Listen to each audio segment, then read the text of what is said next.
नमस्कार,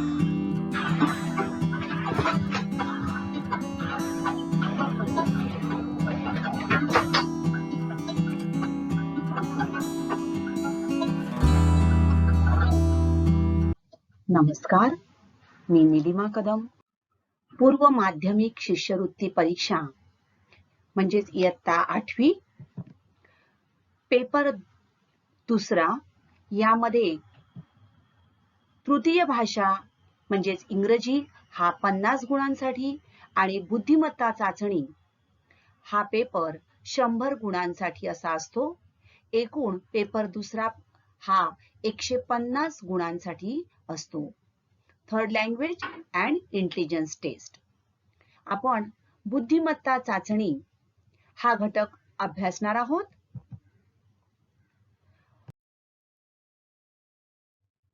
बुद्धिमत्ता चाचणी यामध्ये पहिला घटक आकलन.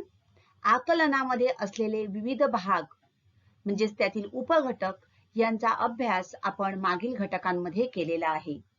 आज आपण दुसरा घटक अभ्यासणार आहोत, वर्गीकरण, क्लासिफिकेशन. वर्गीकरण यासाठी 10% इतका भारांश आहे. वेटेज 10%. म्हणजेच या ठिकाणी आपल्याला साधारणपणे 5 प्रश्न वर्गीकरण या घटकावर आधारित असतात.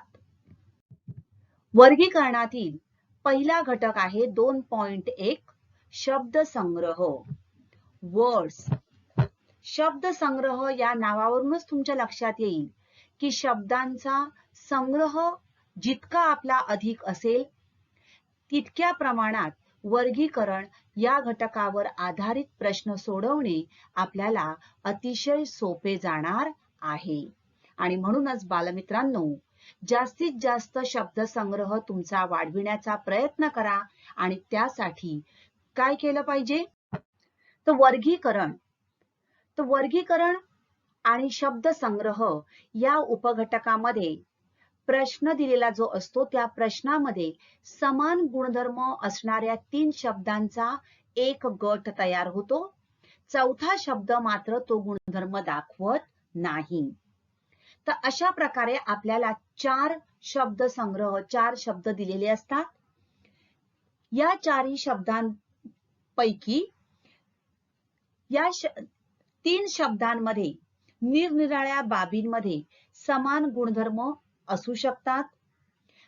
म्हणजेच त्यांच्यामध्ये समान संगती असते किंवा विसंगती आपल्याला शोधावी लागते. तर त्यासाठी विशिष्ट तऱ्हेने विचार करण्याची सवय आपल्याला लावून घ्यावी लागते.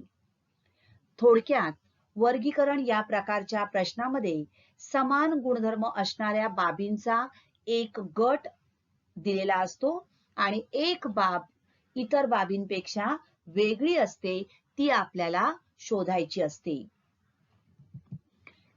अवांतर वाचन करून आपली शब्द संपत्ती आणि सामान्य ज्ञान वाढवल्यास या प्रकारचे प्रश्न सोडवण्यासाठी त्याचा उपयोग होतो.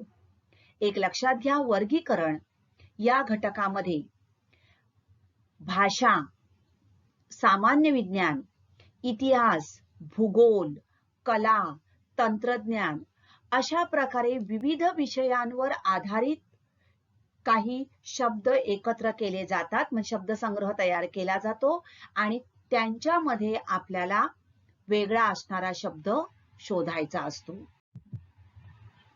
So we always try to find out the similarity among various objects in our environment. So what is classification? So we classify these different objects in different groups. So dear students, we have to identify the 3 things that have some similarity between them, and so they form a group. On this basis, the 3 words form a group, and the 4th one, that is the remaining object, it is different from that group. That word we have to find out. तर वर्गीकरण या घटकामध्ये भाषा या विषयाशी म्हणजे या घटकाशी संबंधित कशा प्रकारचे प्रश्न असतात ते आता आपण अभ्यासूया. भाषा. गटात न बसणारा पर्याय निवडा. सगळे, माझे, कोण आणि तिला. Okay. All, my, who and hers. आता हू, माय अँड हर्स म्हणजेच माझे, कोण आणि तिला हे काय आहेत? ही आहेत सर्वनामे, टाइप्स ऑफ प्रोनाउन्स. आणि सगळे हे आहे समूहदर्शक नाम. आणि म्हणून यातील येणार आहे पर्याय क्रमांक 1, option number 1. That is all is the correct answer. पुढचा प्रश्न बघा. रान, अरण्य, वन या गटाशी जुळणारी पदे पर्यायातून निवडा. अचूक असलेले 2 पर्याय निवडा. या ठिकाणी रान, अरण्य, वन हे काय आहेत? येस, समानार्थी शब्द. These are synonyms. मग रान, अरण्य, वन हे समानार्थी शब्द आहेत. आपल्याला हा संबंध बघायचा आहे. तर समानार्थी शब्द दिलेल्या पर्यायामध्ये कोणते आहेत? तर बघा, रान याचे समानार्थी शब्द आहेत विपिन, कानन म्हणजेच अरण्य किंवा रान. आणि पादप म्हणजेच वृक्ष आणि पावक म्हणजे अग्नी. त्यामुळे या ठिकाणी आपलं उत्तर येणार पर्याय क्रमांक 2 आणि पर्याय क्रमांक 3. बघा प्रश्नाचं स्वरूप कसं वेगळं आहे ते. तर पादप म्हणजे वृक्ष.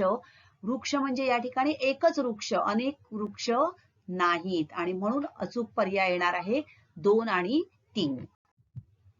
नेक्स्ट, गटात न बसणारा पर्याय निवडा.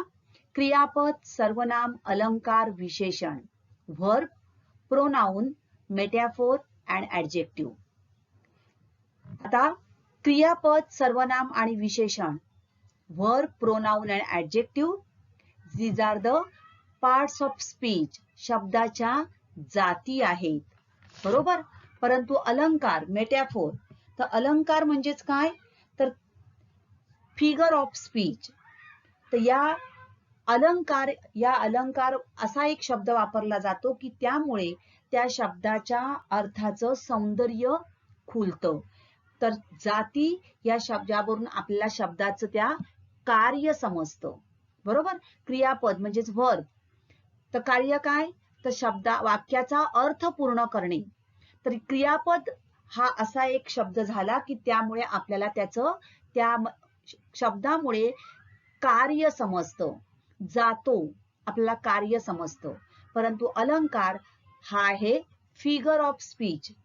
त्या अर्थाचं सौंदर्य फुलवण्यासाठी अलंकाराचा वापर केला जातो.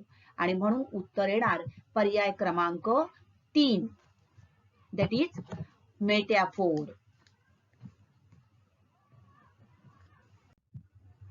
नेक्स्ट, गटात न बसणारा पर्याय निवडा. गंगा, बासमती, भारत आणि फळ. बघा, गंगा, बासमती, भारत हे 3 काय आहेत? विशेष नामे, प्रॉपर नाउन्स.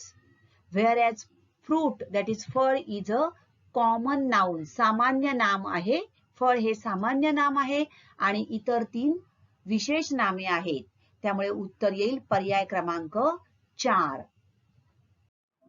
व्हिडिओ आवडला असेल तर जरूर लाईक बटन दाबा. त्याचबरोबर बेल आयकॉनला टिक करून पुढील व्हिडिओचं नोटिफिकेशनही मिळवा. थँक्यू.